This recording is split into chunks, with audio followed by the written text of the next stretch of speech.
Bueno, vamos a hablar de la simulación en MATLAB de beamforming analógico. El modelo matemático, vamos a hablar específicamente del factor de arreglo. La respuesta del arreglo depende de la geometría y la fase de excitación. Para un factor de arreglo, para un arreglo lineal, sería el ángulo deseado, y va a ser igual al número de elementos, y aquí calculamos los desfasamientos con este variable beta. Entonces tenemos nosotros aquí el número k, que es 2pi sobre lambda, que es el número de onda.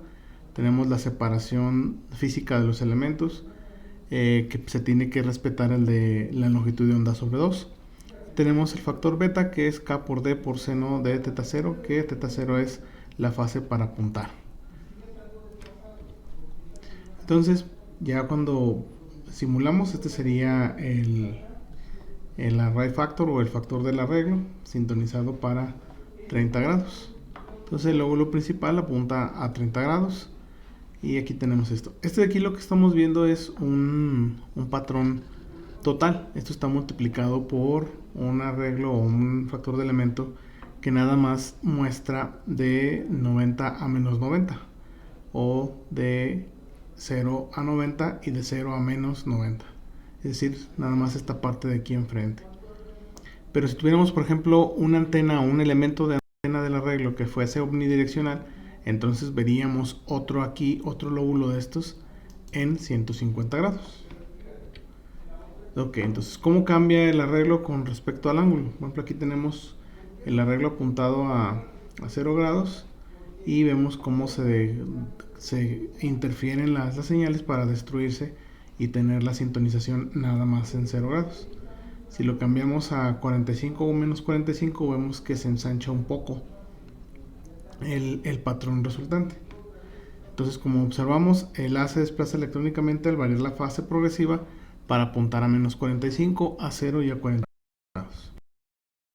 Ahora, ¿cómo cambia el patrón del arreglo del factor array con número de elementos?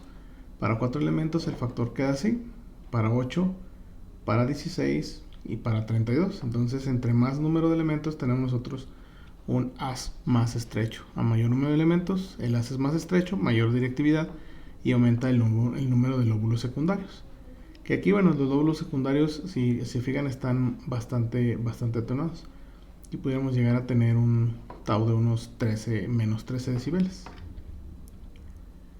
Luego, análisis de fase y fasores. Entonces, estos son los 4 fasores que utilizan para los desfasamientos. Tenemos un fase de más menos 1 en la parte real, más menos 1 en la parte imaginaria. Y bueno, aquí falta una cosa, falta una grafiquita donde se ven qué número de qué antenas utilizan qué fasores. Pero bueno, aquí por ejemplo lo que vemos en fases del arreglo apuntando a 30 grados, lo que vemos es los 8 elementos. Estamos considerando un arreglo de 8 elementos.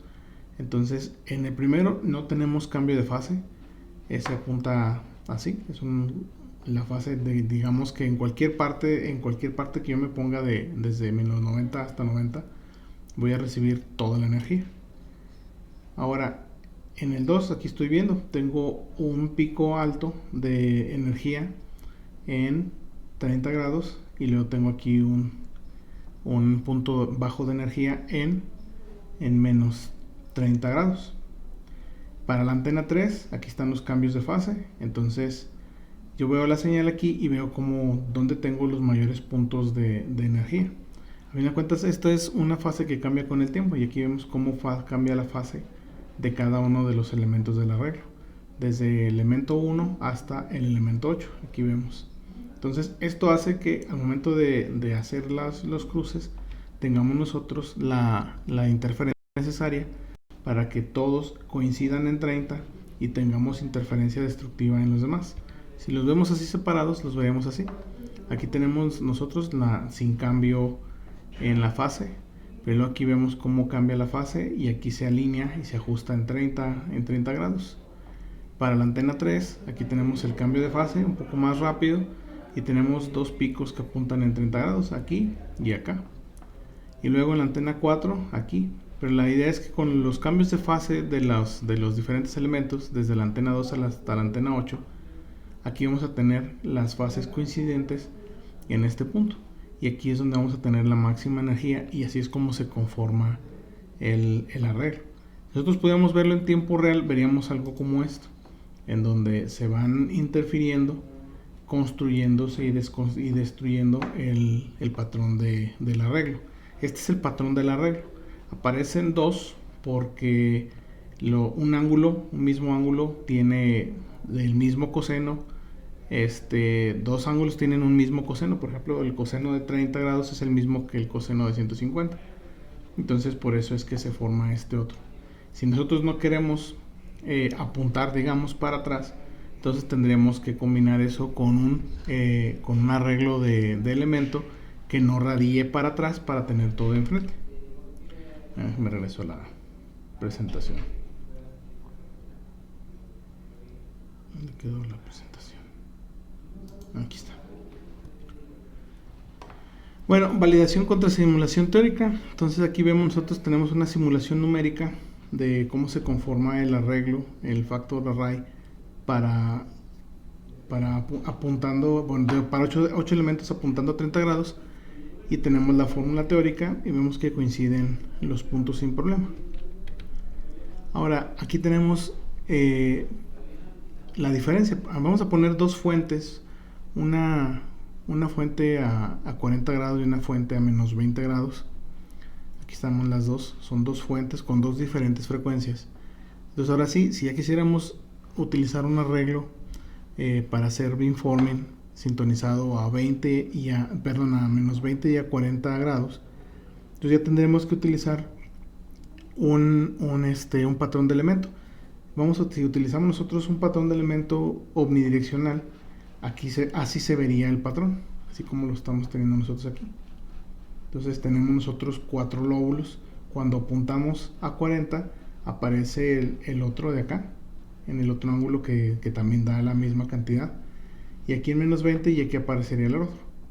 Entonces, si nosotros queremos un pattern element, un patrón total que nada más apunta hacia enfrente, entonces tendríamos que cambiar el patrón del elemento por un patrón que no radie para atrás. Por ejemplo, con un coseno tendríamos nosotros básicamente nada más un círculo hacia adelante, una parte hacia adelante.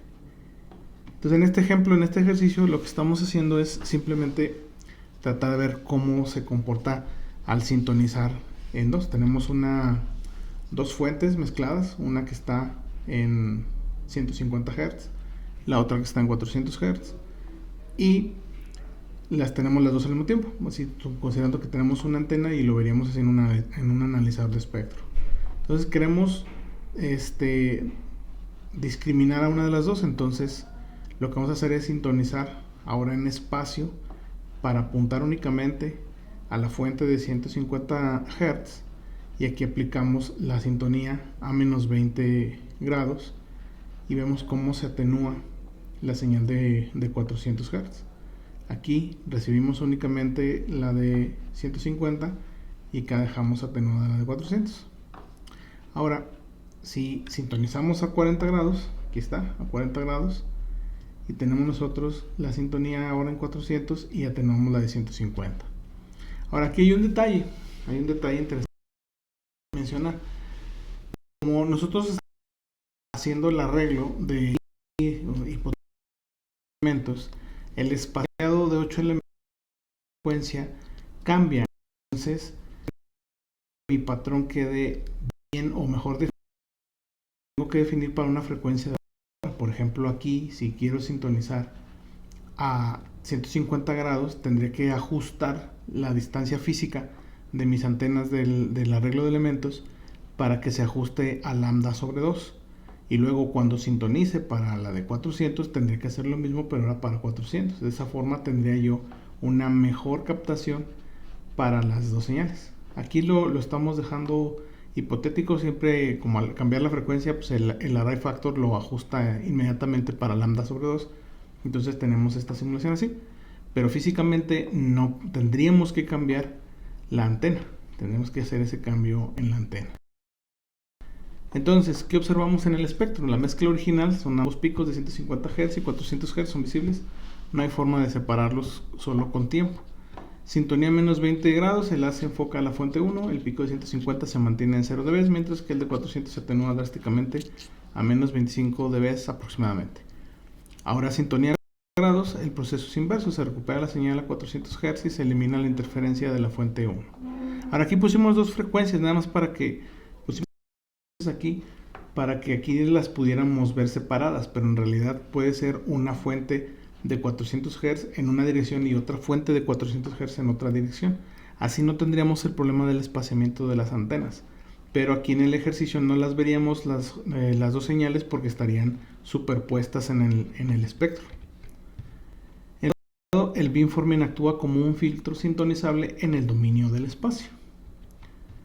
Entonces, como conclusión, el beamforming permite realizado filtrado espacial, permite buena directividad, proporcional al número de elementos, fase, la sintonía electrónica es casi instantánea, precisión, el diseño debe cuidar los lóbulos secundarios. Y bueno, entonces, si quisiéramos ver nosotros ese barrido, lo veríamos más o menos así. Vamos a ver, barrido de radar. Lo veríamos más o menos así. Este es utilizando una antena, ¿cómo se llama? Una antena omnidireccional. Entonces por eso es que vemos este lóbulo espejo en la parte trasera. Pero así se sintonizaría si vamos desde 60 hasta menos 60. Entonces electrónicamente podemos tener un radar que pueda mirar desde una dirección hasta otra. Aquí tendremos ya ver en simulación si podemos, qué hacemos en 90 y en 270. No lo revisé, pero si se fija, aquí se va ensanchando cada vez más. Entonces imagino que debe haber alguna especie de conflicto ahí en 90 en 270, porque un haz va a quedar hacia arriba y el otro haz quedaría hacia acá abajo. Pero es el límite por la función trigonométrica que se utiliza.